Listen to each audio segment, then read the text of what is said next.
There are many exercise approaches you can use to lose belly fat. You can walk, you can jog, you can do strength training, bodyweight exercises, or even use exercise machines. Whichever exercise approach you choose to use, make sure you combine it with a calorie deficit. And the easiest way to maintain a deficit is by eating less portions and also eating the right foods, eating foods that are low in calories. Now today we're not going to focus on diet. So if you need guidance on diet, just click the link in the description and get my 6 weeks weight loss challenge. Today we're going to focus on exercise machines. I've chosen 5 effective machines that can help you lose belly fat rapidly. And the reason why I chose these machines is, for one, they are affordable. Secondly, they are effective. Now, it's up to you to choose whichever machine you prefer, but there is one rule you must observe, and that is progression.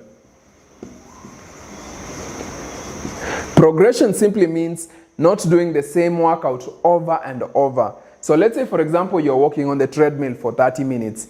If you do it over and over 30 minutes every day for 1 month, you're not training progressively. But if on the first day you do 30 minutes, on the next day you do 35 minutes, on the third day you do 35 minutes but jogging, that is training progressively. You're challenging yourself, and that's how you get rapid results.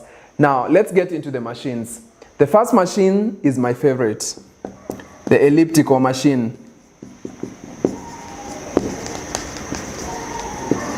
I chose this machine for several reasons. First reason is that it's very easy on your joints. So if you have joint problems, this is the perfect machine to use. This machine also allows you to use both your feet and your hands, and it also engages your core. So what you want to do with this machine is make sure you increase the difficulty as you progress. Now there are different training approaches that you can use, and I'll talk about the approaches at the end of the video. Then the second machine is the rowing machine. Now I'll be honest with you, I've never used the rowing machine, but I know it's a very effective machine, especially for activating your upper body. It's more effective for activating your upper body than the elliptical machine. The only thing you want to make sure with the rowing machine is that you're keeping your back straight and you're maintaining proper form, because it might hurt your spine if you're not doing the exercise correctly. Just like the elliptical machine, make sure you keep increasing the difficulty of this exercise. It engages both your leg and arm muscles. It's perfect for someone, let's say, who has hip problems, because you're doing this exercise while you're sitting. Then the third machine is the leg press machine. Now this one may be a surprise because it's not really a full body exercise. It mainly engages the lower body. It mainly engages your leg muscles, your glutes, and so on. And the reason I chose this machine is because the legs are the most important muscles in the body. You are as strong as your legs. If you have weak legs but a strong upper body, you will lack balance. But if you have a strong lower body, you can be sure that you'll have balance. You can also be sure that you'll have a fast metabolism, because the key to having a fast metabolism is having lots of muscle. And the easiest way to gain muscle is by building the big muscles. The legs are the biggest muscle group in your body. The glutes are the biggest muscle. So by using the leg press machine, you'll be building these muscles, and this will allow you to have a fast metabolism and also increase the amount of lean muscle in your body, which is good for your overall health. Then the fourth machine is the spin bike.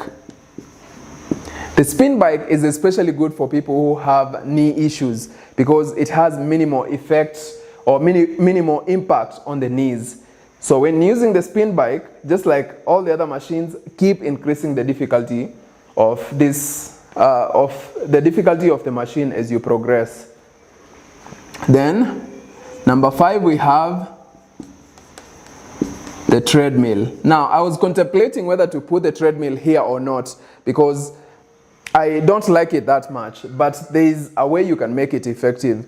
One of the reasons why I'm not a big fan of the treadmill is that you're not engaging your upper body as much. You can just place your hands on the rails and walk, or you can just let them free, but you'll still not really be engaging your upper body. So what you want to do with the treadmill is keep increasing the difficulty, use the incline. And another thing you can do is you can hold dumbbells while you're on the treadmill. That way you're engaging your upper body more. Actually, all the other machines here except this one engage your upper body more than the treadmill. So it would be advisable for you to use weights, hold weights as you use the treadmill. Now, how can you make training with these machines more effective? The first one is increasing the difficulty. All these machines have a scale of difficulty, so just keep increasing the scale as you progress. You can do this after every 2 or 3 days. Another thing you can do is, so first is difficulty. Next is duration. So instead of just doing 30 minutes, like I said at the start of the video, why not keep increasing the duration? And that way you're engaging your muscles more. And obviously when you move for a longer duration, you burn more calories. Thirdly, and most importantly, do intervals. Intervals are important because they help reduce monotony, and secondly, they help you burn lots of fats. One of the biggest advantages to high intensity training or high intensity interval training, where you train at low intensity, then increase the intensity, then go back to low intensity and keep alternating. The biggest benefit to this is that it allows you to keep burning lots of calories for up to 24 hours after the workout. And you can use this approach with all these machines. So what you can do is you can do 1 minute of low intensity followed by 30 seconds of high intensity and keep alternating. If you do that with all these machines, you can be sure that they'll help you lose belly fat. But like I said at the start of the video, make sure that you're maintaining a calorie deficit. And that means eating foods that are low in calories, dense in nutrients, and reducing the size of your portions and avoiding snacking all throughout the day. What you can do is just eat 3 solid meals or 2 solid meals. Now I have a 6 weeks program that shows you exactly what to eat in every meal and exercises to do. You can do those exercises, or you can simply use the exercises that I've recommended here, and you'll still get amazing results. Remember, with exercise, it's about what you enjoy and it's about what you can do long term. But if you get bored with the machines, you can just try a different machine or try a different type of workout. Just because you've gotten to a point where you've lost momentum of, let's say, using the elliptical, doesn't mean you should stop exercising altogether.